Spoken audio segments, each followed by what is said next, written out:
in the league. Here's Brunson, driving kick, Hart, Grimes gives it back to Brunson, Hart, the three, good. The Raptors had a chance at revenge tonight against the New York Knicks after suffering a loss to them just 10 days ago. And while it was a much better effort than it was in their first meeting this year, it was still the same result, as the Knicks won 136-130 in a high-scoring affair. We played a good enough offensive game to win it. Scoring 103 points on the road is something that we could wish for before the game, but defensively we were just not at the level that this type of game demanded. Give a credit to New York Knicks. I thought that they made some really tough shots, a couple of buzzer beaters, but at the end of the day we still needed a little bit more physicality to open up the game and not allow Randle to get going on the post-ups. We just needed to be better tonight, and as the game progressed, our transition defense was not great, and that allowed them to touch the paint, to score easy layups, and to fight open shots. The Raptors' defense struggled again in this game, allowing the Knicks to score 136 points, put up 66 points in the first half, and shoot 60% from the field while knocking down 59% of their threes. Toronto had no answers for Julius Randle, who put up 34 points, 8 rebounds, and 5 assists, while Jalen Brunson and RJ Barrett combined for 48 points, and the Knicks bench, led by Josh Hart and Quentin Grimes, scored 49 points on the night. Defense was optional in this one for both sides, but the Knicks did a much better job of making the Raptors pay for the most part.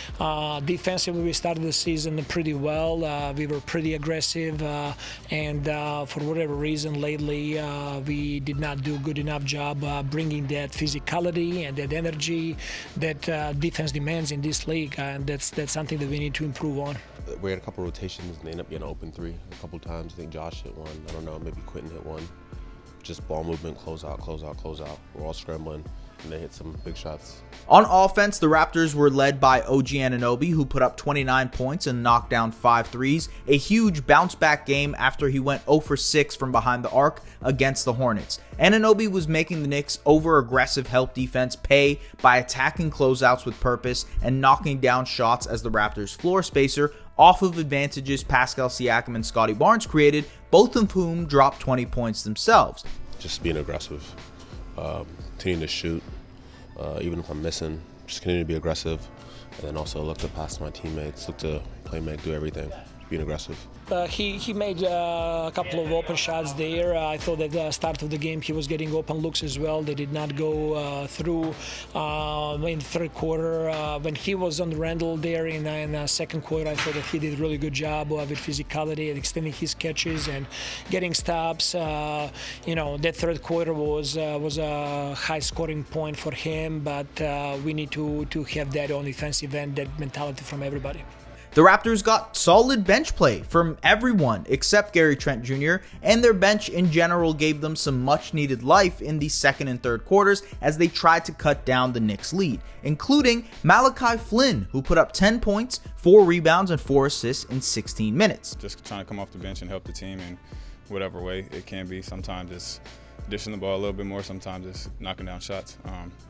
Today was a little bit of both, so I just tried to come up and help the team win. This was a back-and-forth game. The Raptors even took the lead momentarily in the second half, and Barnes, Siakam, and Anunoby were able to do damage on offense for the most part. But down the stretch, the Knicks had far too many counters and were way more reliable on both ends of the floor. And ultimately, the Raptors starters as a unit struggled again to start and close this game, letting the Knicks get out to a big lead and letting them pull away in the fourth quarter. And while Coach Darko Rajakovic says there's no plans to change the starting lineup yet, it's becoming very hard to argue against it, and it's mostly because the defense of that unit has seemingly fallen off of a cliff, and that's what we're diving into in the film room.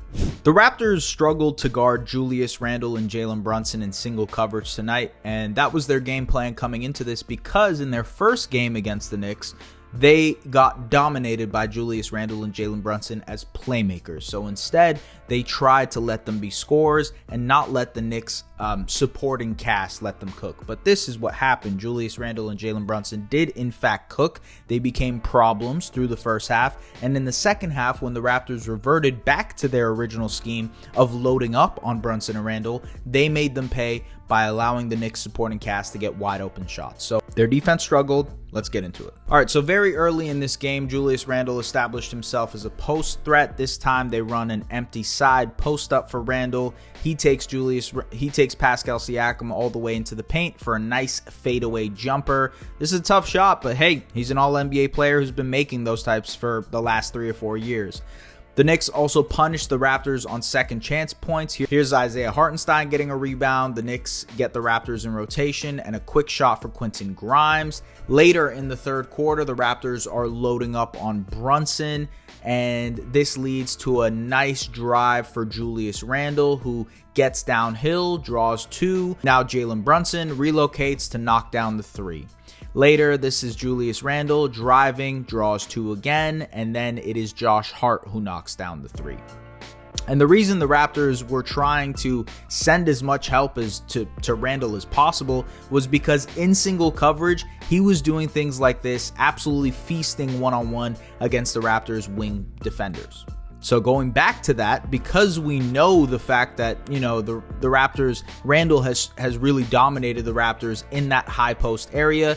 The Raptors try to negate this action. The Knicks involve Randle in it. They still load up on Brunson. That creates a wide open roll for Hartenstein. Scottie is too late on the help. It leads to a dunk for Hartenstein. Exact same play the next possession. This time, Schroeder does a good job of fighting over the screen. Siakam doesn't help as much, so the roll is negated. But Brunson is such a talented isolation scorer that he just takes this one-on-one and cooks, takes the jumper. That's just nice, great work by Brunson. And this is sort of an amalgamation of all of it. You know, a high pick and roll between Brunson and Hartenstein. He takes it all the way. Brunson is loaded up on. Again, he's shown 2. He kicks it out to Randle, who also draws the help. Now Randle in the post. He's seeing tons of eyes. That leads to a wide open shot for Quentin Grimes. And that is essentially the game, ladies and gentlemen. Ultimately, the Raptors starters struggled again in this one, especially on the defensive end. They did not execute well, and this is going to be a common occurrence over the last, the 4-game losing streak, is that these Raptors starters have not played very, very well.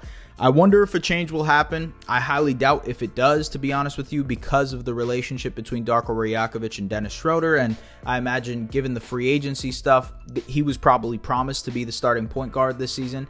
I would be very shocked if they end up switching that. But the data suggests that this starting unit has not been good together. They have been one of the most frequently used 5-man lineups in the entire NBA, and yet they are a negative together. So the Raptors are starting out games at a disadvantage because of their starting lineup, and that's just never a good case for a team that's trying to be competitive. We can talk about why they are trying to be competitive, what's the reasoning behind them continuously trying to keep this core together, trade rumors, all that type of stuff, once we get to that point. The Raptors right now aren't going to be making a trade in the next couple of days. So in the short term, the goal should be to find lineup rotations, lineup configurations, rotations that make sense for this team, and they haven't been able to do that. I would like a little bit more experimentation. I would like for the Raptors to try different things, because it seems as though the lineups and the rotations that they have right now just aren't working. So we'll see what happens, ladies and gentlemen. They're playing the Atlanta Hawks on a back-to-back, 2 games in a row against the Atlanta Hawks this week in Toronto. The Hawks are losers of 4 in a row themselves, so trying to get back into the win column. We'll see if the Raptors can do the same. If you guys are interested, tap into the Objective Basketball Podcast, where Lauren and I talk about the NBA in general. This week, we have Grant Afsith on to talk about the Dallas Mavericks. It was a really, really great episode. And as always, thank you so much for your support. So we'll see you guys later. Take care.